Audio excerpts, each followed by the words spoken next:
Madam గారు మీ పేరండి? నా పేరు మట్టం శ్రావణి రెడ్డి. శ్రావణి రెడ్డి గారు, ఎట్లా ఉంది ఈ డిజిటల్ ఫోటో ఎగ్జిబిషన్ చూస్తుంటే ఏమనిపిస్తుంది? ఫోటో ఎగ్జిబిషన్ ఈరోజు మన స్వర్గీయ నందమూరి తారక రామారావు గారి జయంతి ఉత్సవాల్లో భాగంగా మహానాడు ప్రతి సంవత్సరం కూడా తెలుగుదేశం పార్టీ పసుపు పండుగగా జరుపుకునే రోజు.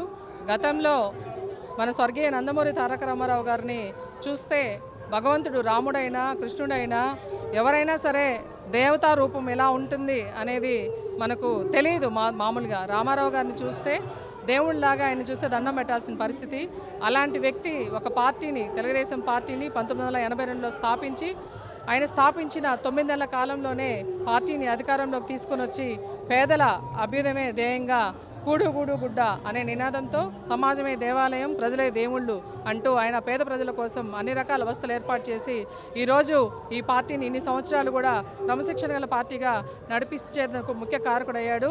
అందులో మహిళలకు కూడా ఆస్తిలో సమాన హక్కుని ఇచ్చి మహిళలకు ప్రత్యేక గౌరవాన్ని ఇచ్చిన, తెలుగు మహిళలందరికీ కూడా గౌరవం ఇచ్చిన మా అన్న స్వర్గీయ నందమూరి తారక రామారావు గారికి ఈరోజు మేము నివాళులర్పిస్తున్నాం మహానాడు సందర్భంగా.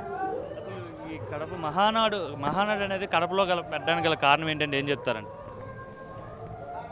గత 5 సంవత్సరాల కాలంలో మనం ఒక సైకో పాలనలో 5 సంవత్సరాల కాలంలో రాష్ట్ర ప్రజలందరూ కూడా మగ్గిపోవడం అనేది మన తెలుగు రాష్ట్రం అంతా కూడా చూసిన పరిస్థితే. ఈ కడపలో జగన్మోహన్ రెడ్డి మాజీ ముఖ్యమంత్రిగా ఉన్నప్పుడు ఆయన సొంత ఇలాకా ఇది. ఇక్కడ ఈరోజు ఈ కడప గడ్డ మీద తెలుగుదేశం పార్టీ మహానాడు సభ అంటే తెలుగుదేశం పార్టీ ఏ విధమైన విజయ దుందుబి ఈరోజు మోగించింది, అదేవిధంగా తెలుగుదేశం పార్టీ ఏ విధంగా సంస్కరణలు తీసుకొని వస్తుంది, తెలుగుదేశం పార్టీ అంటే ఏంది అని చూపించడం ఒక ముఖ్య ఉద్దేశం ఈరోజు కడపలో పెట్టడం అనేది. ఈ మహానాడు దెబ్బకి జగన్మోహన్ రెడ్డి కుబిసాలు కూడా కదిలిపోయే పరిస్థితి. మళ్ళీ కూడా ఆయన పార్టీలోకి అధికారంలోకి వస్తామనే ఒక చిన్న ఆయన వాంఛను కూడా మర్చిపోయే పరిస్థితి. కడప అవ్వచ్చు, లేదంటే రాయలసీమ అవ్వచ్చు, వైసీపీ కంచుకోట, జగన్మోహన్ రెడ్డి కంచుకోట అని చెప్తుంటారు కదా, సో దానికోసం ఏం చెప్తారు? వైసీపీ కంచుకోట అనేది వాస్తవంగా అయితే మనం చెప్పుకోవడం కాదు, మనం చేసే పని, మనం చేసే విధానం. ఆయన ముఖ్యమంత్రిగా ఉన్నప్పుడు ఏం చేశాడనేది ప్రజలందరూ చూశారు. ముఖ్యంగా రాష్ట్ర ప్రజలందరితో పక్కన పెడితే రాయలసీమ గడ్డ నా అడ్డ అని చెప్పిన ఆయన ఈరోజు ఇక్కడ గల్లంతయ్యే పరిస్థితి. వాళ్ళ కనీసం వైసీపీ నాయకులు కూడా ఎక్కడ కంచు మేరలో కనిపించని పరిస్థితి.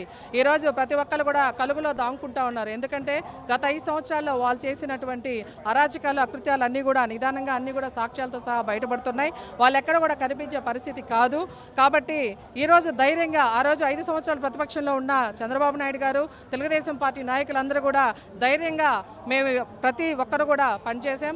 అదేవిధంగా రాష్ట్రంలో అధికారంలోకి వచ్చిన ఈ సంవత్సర కాలంలో కూడా చంద్రబాబు నాయుడు గారు ధైర్యంగా కూడా ఈరోజు ఏమేం పనులు చేసామో చెప్పేందుకు ఈరోజు మహానాడు కార్యక్రమాన్ని కూడా ఏర్పాటు చేయడం జరిగింది. అంత దమ్ము ధైర్యం జగన్మోహన్ రెడ్డికి లేదు, వైసీపీ నాయకులకు లేదు. కాబట్టే కడప కాదు, ఎక్కడ కూడా వాళ్ళ ఆచూకీ లేని పరిస్థితి. చంద్రబాబు నాయుడు ముసలోడు అయిపోయాడు, చంద్రబాబు నాయుడు పని అయిపోయింది. అలాగే తెలుగుదేశం పార్టీ కూడా ఇంకా కనబడబోతుందని చెప్పేసి అయితే గతంలో మంత్రిగా పనిచేసిన రోజా కావచ్చు, పేరు నాని కావచ్చు, కొడాల నాని చాలామంది మాట్లాడారు. తెలుగుదేశం పని అయిపోయింది, ఇంకా సర్దేసుకోవడమే. ధర్మాడి సత్యం కూడా ఈ మునిగిపోయే నావంతి లేపలేడని చెప్పి వల్లభనేని వంశీ కూడా మాట్లాడిన పరిస్థితి. అలాంటిది ఈరోజు ఒక ఏడాది క్రితం పార్టీ గ్రాండ్గా అధికారంలోకి వచ్చింది, ఈరోజు గ్రాండ్గా మహానాడు కూడా చేసుకున్న పరిస్థితి. ఏం చెప్తారు దీనికోసం? ఏదైనా కూడా ఒక పార్టీ అధికారంలోకి రావడం రాకపోవడం అనేది ఆ పార్టీ విధి విధానాల మీద ఆధారపడి ఉంటుంది. అదేవిధంగా తెలుగుదేశం పార్టీ దాదాపుగా 43 సంవత్సరాల చరిత్ర గల పార్టీ తెలుగుదేశం పార్టీ. ఎందుకంటే తెలుగుదేశం పార్టీ ఒక క్రమశిక్షణ గల పార్టీ. తెలుగుదేశం పార్టీకి ఒక స్ట్రక్చర్ ఉంది, ఒక విధి విధానం ఉంది, ఒక పార్టీ పద్ధతి ఉంది. ప్రతి సంవత్సరం కూడా ఇక్కడ 3 రోజుల పాటు ప్రతి దగ్గర కూడా మన రాష్ట్రంలో అక్కడక్కడ మహానాడు కార్యక్రమాలు పెట్టి పార్టీ కార్యకర్తల్ని కానీ నాయకులను కానీ ఉత్తేజపరుస్తూ నేనున్నాను మీకు అండగా అంటూ చంద్రబాబు నాయుడు గారు, అదేవిధంగా యువ నాయకులు లోకేష్ గారు కూడా అదే బాటలో నడుస్తూ మా తెలుగుదేశం పార్టీ కార్యకర్తలను నాయకులను వెన్నంటే ఉంటూ మా భుజం తట్టిన పరిస్థితి. ఎందుకంటే వయసుతో సంబంధం లేదు. జగన్మోహన్ జగన్మోహన్ రెడ్డి వయసు ఎంతండి? 50 సంవత్సరాల. ఆయన ముసలోడా? చంద్రబాబు నాయుడు గారికి 74 సంవత్సరాలు, 75 సంవత్సరాలు అయినా సరే ఆయన కుర్రాడిలాగా ఈరోజు రాష్ట్ర అభివృద్ధి కోసం అహర్నిశలు పాటుపడుతూ ఆయన వయసు పెరిగే కొద్దీ ఆయనలో ఉత్తేజం పెరుగుతుంది, ఆయనలో హుషారు పెరుగుతుంది. రాష్ట్రాన్ని నేను కాపాడాలి, రాష్ట్ర భవిష్యత్తును కాపాడాలి, రాష్ట్రంలో ఉన్న ప్రతి ఒక్క యువత, మహిళలు, అదేవిధంగా రైతులు, ప్రతి ఒక్క వర్గానికి సంబంధించిన వాళ్ళందరికీ కూడా నేను తోడుగా ఉండి ప్రతి ఒక్కరిని కూడా నేను ఆదుకుంటాననే ధైర్యం ఆయనలో ఉంది. ఆయన ఉన్నాడనే ధైర్యం మా అందరిలో కూడా ఉంది. చంద్రబాబు నాయుడు ఏడాది పాలన మొత్తం అప్పుల పాలైపోయింది, రాష్ట్రం ఎక్కడ కూడా అభివృద్ధి జరగట్లేదు, ఒక సంక్షేమ పథకం కూడా ఇవ్వట్లేదు అని చెప్పి అయితే జగన్మోహన్ రెడ్డి మాట్లాడుతున్నారు. జగన్మోహన్ రెడ్డి గారికి ఒకటే చెప్తున్నాం, మేము తెలుగు మహిళలుగా రాష్ట్రాన్ని అధోగతి పాలు చేసింది జగన్మోహన్ రెడ్డి గారు. అది రాష్ట్ర ప్రజలందరికీ తెలుసు. ఆయన అధికారంలోకి రాగానే మొదటగా నేను మద్యపాన నిషేధం మీద తొలి సంతకం చేస్తానని చెప్పి మరిచి ఆడబిడ్డల తాలిబుట్టులను తెంచుతూ అదేవిధంగా ప్రతి ఒక్క తాగుబోతులను కూడా ఆయన తాకట్టు పెట్టి 20 సంవత్సరాలు ఆయన ఏ విధంగా చేశారో రాష్ట్ర పరిపాలన అందరూ చూశారు. ప్రతి ఒక్క దగ్గర కూడా విధ్వంసం, ప్రతి ఒక్కటి కూడా విధ్వంసంతో మొదలుపెట్టాడు ఆయన జగన్మోహన్ రెడ్డి. అదే చంద్రబాబు నాయుడు గారు ఎప్పుడు కూడా రాష్ట్రంలో ఏ వనరులనైనా సరే ఆయన వినియోగించుకునే పరిస్థితికి ఈరోజు అధికారంలోకి వచ్చి 1 సంవత్సరం అయింది. సంవత్సర కాలంగా ఆయన ఏమైతే చెప్పాడో చంద్రబాబు నాయుడు గారు అధికారంలోకి రాకముందు, ఆయన అధికారంలోకి రాగానే కూటమి ప్రభుత్వం వెంటనే పెన్షన్లు మనకు దాదాపుగా 2,000 రూపాయలు పెన్షన్ చేసిన చంద్రబాబు నాయుడు గారే, 200 ఉన్నదాన్ని 1000ని 2,000 చేసిన చంద్రబాబు నాయుడు గారే. అదేవిధంగా నేను అధికారంలోకి రాగానే 1000 రూపాయలు పెంచుతానని చెప్పినా గత 2019లో ప్రజలైతే ఒక అవకాశం జగన్మోహన్ రెడ్డికి ఇచ్చారు. కానీ జగన్మోహన్ రెడ్డి ఏడాదికి 250 రూపాయలు కూడా పెంచే పరిస్థితి ఆ దోవా దిక్కు ఆయనకి లేదు. అదే చంద్రబాబు నాయుడు గారు చెప్పిన విధంగానే ఈరోజు అధికారంలోకి రాగానే 4,000 రూపాయలు పెన్షన్ని ఏకదాటిగా పెంచారు. ఆ మాట ప్రకారం ఆయన నిలబెట్టుకున్నారు. అదేవిధంగా ఎన్నో సంక్షేమ కార్యక్రమాలు, ఎన్నో పల్లెలకు రోడ్లు, సిమెంట్ రోడ్లు, అదేవిధంగా గుంతలమయమని చెప్పి అందరూ కూడా అల్లాడుతున్న పరిస్థితి, రోడ్లు కూడా గత 5 సంవత్సరాల్లో పనిచేయక అవన్నీ కూడా చంద్రబాబు నాయుడు గారు వచ్చి మనకు అన్నీ కూడా చేస్తున్నారు. యువతకి ఉద్యోగ కల్పన, అదేవిధంగా పరిశ్రమలు తీసుకురావడం, మహిళల కోసం ప్రత్యేకంగా ఇప్పుడు రాబోయే మన విద్యా సంవత్సరానికి సంబంధించి తల్లికి వందనం కూడా వేయబోతున్నారు. అదేవిధంగా మహిళలకు కూడా మనకు ఉచిత బస్సు ప్రయాణం కూడా ఆయన మాట నిలబెట్టుకున్న పరిస్థితి, ఉచిత గ్యాస్ సిలిండర్లు, ప్రతి ఒక్క కార్యక్రమం కూడా ఈ సంవత్సర కాలంలో ఎన్నో కార్యక్రమాలు అద్భుతంగా చేసినటువంటి నాయకుడు చంద్రబాబు నాయుడు గారు, చేసిన పార్టీ తెలుగుదేశం పార్టీ. అన్న మీ పేరన్నా? నా పేరు విజయ్ కుమార్ అండి. ఎక్కడి నుండి వచ్చారన్న? కోవూరు. ఓకే, ఎట్లా ఉంది ఈ డిజిటల్ ఫోటో ఎగ్జిబిషన్ ఎట్లా ఉంది? ఇది మాకైతే చాలా ఆదర్శంగా ఉంది. ఇది ఎందుకంటున్నామంటే అసలు పెద్ద అయింది ఈ విధంగా ఎగ్జిబిషన్ పెట్టడం అనేది మాకు అసలు చాలా చాలా ఆశ్చర్యకరంగా ఉంది.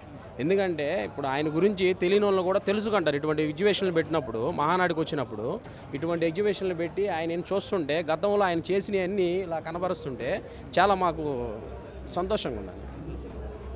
మహానాడు ఏర్పాట్లు ఎలా జరుగుతున్నాయి? మహానాడు ఏర్పాట్ల గురించి మీరు అడగకూడదు, మేము చెప్పకూడదు. ఎందుకంటున్నానంటే ఆ మాట ప్రత్యేకంగా ఇక్కడ పొరపాట్లు ఉంటే చెప్పాలి. ఇక్కడ ఏది చూసినా సక్సెస్లో ముందున్నాం కాబట్టి ఇది తెలుగుదేశం పార్టీ ఎప్పుడు ముందుంటుంది, సక్సెస్లో ముందుంటుంది. మహానాడు కార్యక్రమం సూపర్గా ఉంది, ఎటువంటి ఇబ్బందులు పెట్టారు. రాయలసీమలో పెట్టారు, ఈ మహానాడు ఫెయిల్ అవుతుంది, సక్సెస్ అవుతుంది చాలామంది వైసీపీ వాళ్ళు ఇట్లా అన్నారు కదా, వాళ్ళ కోసం ఏం చెప్తారు? కడప గడ్డలో పెట్టినప్పుడే అర్థం కాలేదంటండి తెలుగుదేశం అంటే ఏందో. మళ్ళీ ప్రత్యేకంగా అడగాల దాని గురించి. కడపలో పెట్టారంటే దాన్ని బట్టి అర్థం చేసుకోవాలా. గడపలో ఉంటుంది తెలుగుదేశం పార్టీ, అందుకే ఇక్కడ కడపలో పెట్టి. పంచుకోట వైఎస్ఆర్ ఫ్యామిలీ అడ్డా అంటారు కదా రాయలసీమ అంటే, అది బద్దలు కొట్టేదానికే కదా ఇక్కడ కడపలో పెట్టింది మహానాడు. ఆల్రెడీ బద్దలు కొట్టేశాం. ఎలా ఉండబోతుంది మరి? లోకేష్ గారు బాధ్యతలు తీసుకుంటారని ఒక పక్క ప్రచారం జరుగుతుంది.